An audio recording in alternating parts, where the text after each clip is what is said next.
Hi guys, it's Mr. Rance here, but today I'm going to be taking apart the center section here, just below the armrest, in a BMW 330D. So the reason I'm doing this is because I want to replace this little module with a new one that I've just purchased on eBay.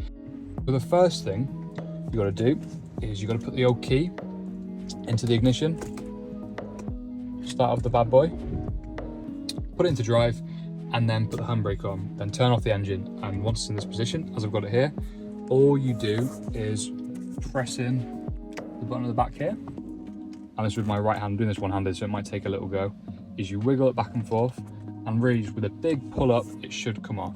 So what I'll do is I'll try and do that now and set up the camera so you guys can see. So yeah, bit of a funny viewing angle, but if I give it a go now, press in and pull up. So that it's really that easy and simple. And I've got a brand new black one of these, which I'll show you how to fit in just a minute.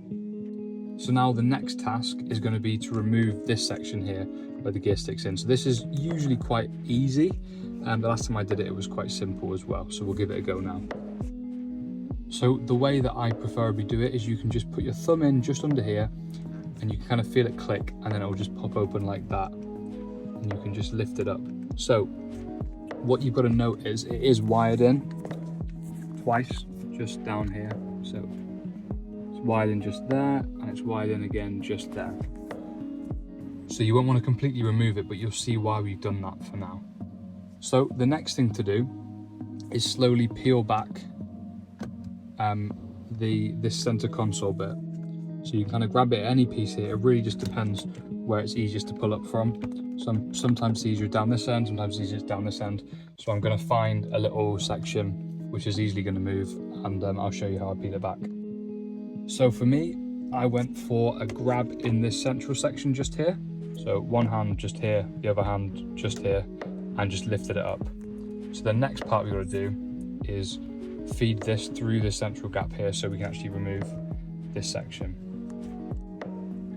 So now we have decoupled that from the kind of center bit of the car, we can pull this section up. We can rotate this just a little bit on its side, and then this whole section frees up. So obviously you want to make sure we don't damage any of the paintwork and things like that. So then we can just lift this one up here and rotate it around like that, and we can work on it. And obviously you really want to be careful not to put too much tension on any of these wires. It also may be a good idea to disconnect the battery when you're doing this type of work. So the next thing to do is to remove these screws all the way around the outside. So I actually took this apart a little while ago to work out exactly how I needed to do it. So therefore I kind of knew roughly what I was doing when I was taking this one apart now today. So I've already taken out a couple of these screws. So the first thing to do is to remove this little connection. So all you need to do is do a little wiggle, pull it up right, and it should pop out. So with a successful little wiggle, it's just popped out of that bit there. So I'm going to get a screwdriver or a torque head screwdriver to undo these last two bolts. So just getting on to removing the last bolt here. Once we have removed this one successfully, oh, there we go. This whole section should literally just pop out like that. So that's the old one there. This will be for sale on eBay if anybody fancies this one here. So this is the new one here. I believe this is sealed from an old BMW warehouse where somebody's kept the parts. It wasn't the cheapest thing in the world, but it was about 60 quid on eBay. So it should be just a plug and play. All these slots should be in the same spot. So I'll kind of show you how easy it is to put it all back together again. So I'm not going to lie, I am extremely happy because the quality of this is it's just perfect.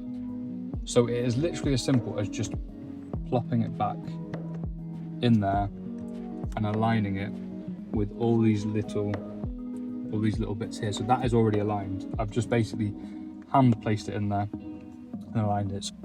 So yeah, the next thing is just to nip up all these little torque screws around it. So I'm going to go ahead and do that one now.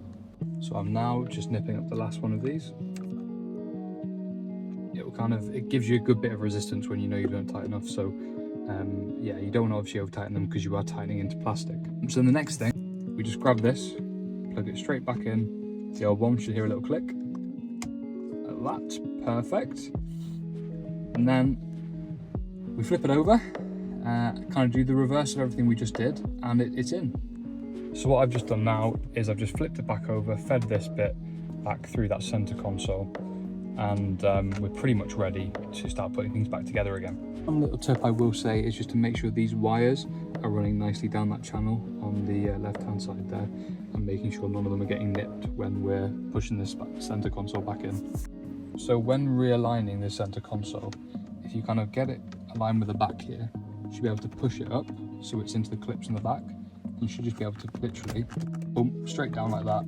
Just make sure it's nice and tight in. It really is as simple as that for my one. Very, very easy to put together and take apart and everything. So the next thing is to put this centerpiece back in here.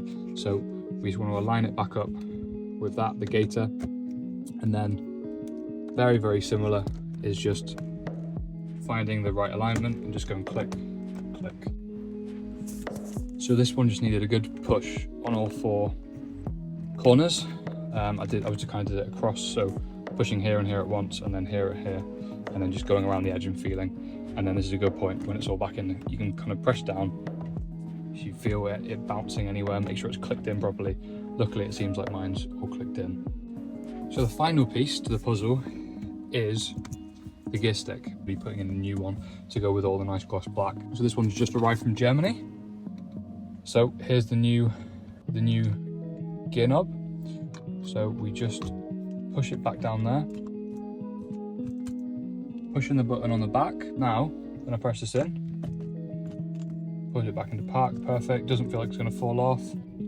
So of course, the last thing left to check is do all the buttons on this work. So if we click menu, brings up the menu nice. We start scrolling side to side, that works.